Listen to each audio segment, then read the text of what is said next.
नमस्कार. गेल्या वेळेपासून आपण दही हा विषय आपल्या विचारात घेतलेला आहे. तर दही हे उत्तम प्रकारे लागलेलं असायला पाहिजे. ते आंबट असता कामा नये आणि ते अधमरही असता कामा नये. ते दही खाण्यासाठी उत्तम आहे.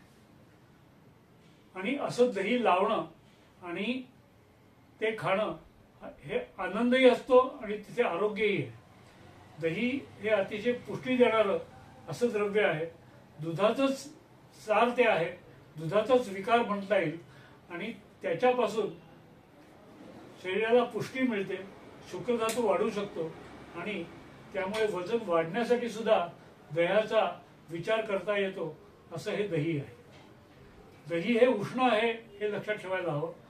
दही शीतल जरी वाटलं तरी ते शीतल नाही आणि शीतल नसतानाही म्हणजे उष्ण असतानाही कफाचे विकार करणार आहे. म्हणून हे दही हे विशेष आहे. एकीकडे पुष्टी देत आहे, एकीकडे उष्ण आहे आणि एकीकडे कफाचे विकारही करते.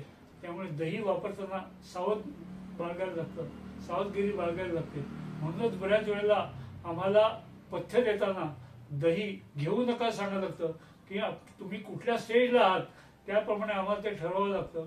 आणि ते नेहमीच शक्य जर नसेल तर दही बंद करण्याचे फायदे जास्त होतात आणि दही योग्य वेळेला पुन्हा सुरू करता येतं. त्यामुळे कित्येक वेळेला दही थांबवणं हा फायद्याचा भाग असतो. आणि दही जर अधिक आंबट आणि जास्त लागलेलं अशा तऱ्हेने जर घेतलं गेलं तर त्याच्यापासून आपल्याला सर्दी खोकला तर होऊच शकतो. त्या व्यतिरिक्त सांधे धरणं, अंगामध्ये स्टिफनेस येणं अशा प्रकारची लक्षणं दिसायला लागतात.